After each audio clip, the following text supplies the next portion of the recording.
Now let us discuss the next important concept, that is torque. We know torque is the equivalent term of force in linear motion or translation motion. So force is defined as rate of change of linear momentum. Similar to that, we can define torque as equal to the rate of change of angular momentum. That is, tau is equal to dj by dt, where j is the angular momentum. This we have we had seen in the last class. But what is the expression for j? J is I omega, right? Like P is equal to mv, j can be written as I omega. So torque can be written as d by dt of I omega. If I is taken as constant, this is I into d omega by dt. So d omega by dt is the rate of change of angular velocity. That is nothing but the angular acceleration. Then torque can be written as tau is equal to I alpha, where alpha is d omega by dt represents the angular acceleration. But the torque tau can be also expressed as tau 0 is equal to dj by dt is equal to d by dt of I omega. If the axis of rotation is fixed, we know I will be a constant.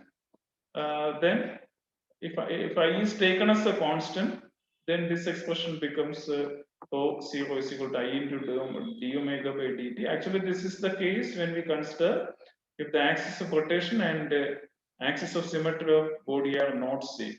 If axis of rotation and axis of symmetry are not same, the tau and omega will not be in the same direction. Their directions can be different. In that case, I can write tau 0 is equal to I into d omega by dt. So tau is equal to tau 0 is equal to d by dt of I omega. If I is taken as constant, then I can write tau 0 is equal to I into d omega by dt. When d omega by dt is equal to 1, tau 0 becomes I, right? So the moment of inertia of a body about an axis is defined as equal to torque when d omega by dt is 1. That is, when angular acceleration is 1, the torque and the moment of inertia are same. So moment of inertia can be also defined like this. That is, moment of inertia of a body about an axis is equal to torque producing unit acceleration in it about the axis. Now let us consider the conservation of angular momentum. This is same as the conservation of linear momentum. It's almost similar to the conservation of linear momentum. We know the conservation of linear momentum states that whenever the external force acting on the body is zero, the momentum will be conserved. Momentum will be constant because we know F is equal to dp by dt. F is zero means dp by dt is zero, p is a constant. Similarly, we can define here conservation of angular momentum. We know tau is equal to I alpha, that is I into d omega by dt. When tau is zero, we can say that I into d omega by dt is zero. In other words, d by dt of I omega is zero. That is, this law states that this conservation of angular momentum states that the angular momentum of a rotating body, that is I omega, will be a constant when the external torque acting on the system is zero. That is, when tau is zero, d by dt of I omega is zero, or I omega is a constant. So I omega is a constant means if I is a constant, then we can say that d by dt of omega is zero, or omega is a constant. Linear angular velocity is a constant. But if I is not a constant, what happens? I is not a constant. Suppose I is increasing, what happens? Then omega should decrease so that the product I omega should be a constant. This has a practical relevance. For example, if you see a case when a stone is tied at one end of a string, and if you hold the this one end, and if the stone is whirled around, and suppose if you are stopping that by an application of external force, what happens? Then we know the when we stop it, then it will we know when a stone is tied at one end and it is whirled around, and when we suddenly stop, then this will be the string begins to move around in smaller circles, right? And it begins to wind itself on the hand. But if you see that point, the velocity of the stone will be high. Why such a thing happens? This is because when we are suddenly stopping the motion of this stone, what happens is the distance is decreasing, right? The distance decreases means moment of inertia decreases, because the distance of the stone from the hand decreases means moment of inertia about the axis of rotation decreases. Why? Because I is equal to mr square. R decreases means I also decreases. If I decreases, what happens? Omega should increase. Then only I omega will be constant, right? So I decreases means omega should be increasing, so that angular velocity will be increasing. That is why it is very fastly it is rolling around the hand. Now let us understand two important theorems concerned with the moment of inertia. They are parallel axis theorem and perpendicular axis theorem. They is very quite easy to derive these theorems. The first we will see the parallel axis theorem. This theorem states that the moment of inertia of a rigid body about an axis is equal to sum of two things. Number one, it is the moment of inertia about an axis passing through another moment of inertia of a body about an axis passing through the center of mass plus the mass of the body into square of the distance. So we can write I is equal to I0 plus ma square. I0 is the moment of, that is I is the moment of inertia about the body about this axis AB. I0 is the moment of inertia of the body about the axis passing through CD, that is center of mass, and m is the mass of the rigid body, and a is the distance between two axes. Okay, so here we are considering a body which is capable of rotating about an axis AB. Let CD be a parallel axis passing through its moment of inertia. Let a small a be the distance between these two axes. If capital M is the mass of the body, then I, that is the moment of inertia about the body AB, is I is equal to I0 plus ma square. It is quite easy to prove that. In order to prove this theorem, let us consider a particle of a mass small m at a distance r from the center of mass axis, that is axis CD. Then moment of inertia of the body of this particle about the axis CD is mass square of the distance, that is mass is m, square is r square, so m into r square. Now what is the moment of inertia of this entire body about the axis CD?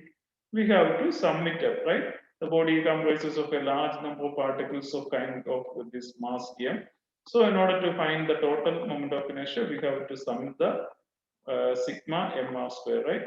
So moment of inertia of the whole laminar about CD is I0 is equal to sigma m into r square.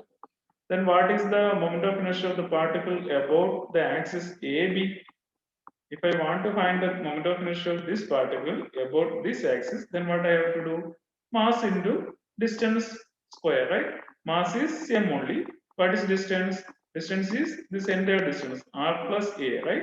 So, moment of inertia of the body about the axis AB is m into r plus a the whole square. That is, if you want to find the moment of inertia of the entire body about the axis AB, then it is sigma m into r plus a the whole square. That is I equal to sigma m r square plus a square plus 2ar, which is sigma m r square plus sigma a square sigma m plus 2a into sigma m r. That is equal to I0 plus, what is sigma m? That is the mass of the constituent masses, right? Total mass of the constituent masses means the entire mass of this rigid body, that is capital M. So I is equal to I0 plus m into a square plus there is another term that is 2a into sigma mr. Now let us consider this sigma mr. What is this sigma mr? It is the sum of the products of m into r, right? If I have a mass at this point plus r from this point, then I can have another point of mass, same mass at this point, right? That is minus r from this axis. So that I can say that since the body, body is balances about this moment of inertia, it is symmetric about this axis, right? So we can say that sigma mr will be 0, because if you have a positive sigma mr here, there will be a equivalent minus sigma mr. Positive mr here, there will be a equivalent minus mr here. So plus mr plus minus mr, that will be 0. That is why this term vanishes. So the final expression becomes I is equal to I0 plus ma square. This is called the parallel axis theorem. This is very important because practically we can find out the moment of inertia of a large number of systems using this simple theorem. Next, let us consider another important theorem that is called perpendicular axis theorem. This is defined for a plane lamina. Suppose you are considering a plane lamina here. Let us consider two axes x and y which are mutually perpendicular to each other. Then if Ix is the moment of inertia of the plane lamina about this axis and Iy is the moment of inertia of the body about of the lamina about this axis, then the perpendicular axis theorem states that moment of inertia of the entire plane lamina is equal to moment of inertia of this axis plus moment of inertia about this axis. That is, I is equal to Ix plus Iy. So this theorem states that the moment of inertia of a plane lamina about an axis perpendicular to the plane is equal to sum of moments of inertia of the lamina about two axes right angles to each other in the plane of the lamina and passing through the point where these two perpendicular axes meets the lamina, right? These OY and OX meet at the point O. From that, if I draw a perpendicular OZ, if IZ is the moment of inertia about that axis, and Ix is about this x-axis and Iy about this y-axis, then Iz is equal to, or I is equal to Ix plus Iy. This is also quite easy to prove. Consider a particle P, which is having a coordinates x, y. Then we know the moment of inertia of the particle about the x-axis is about this x-axis is m into mass into distance square. Distance is basically this y square, right? My square. Then this is moment of inertia of the particle. Then moment of inertia of the entire plane lamina about the axis y-axis sigma my square. Similarly, moment of inertia of the lamina about y-axis sigma mx square.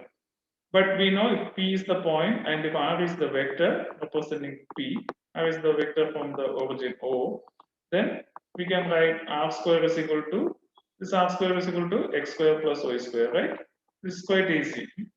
Suppose you consider this triangle, from that triangle itself you can write this is y and this is, sorry, this is x and this is y. Then this R will be root of x square plus y square. R square is equal to x square plus y square. And what is the moment of inertia of the plane lamina about an axis through O perpendicular to its plane I into distance square, right? I into that's m into r square, right?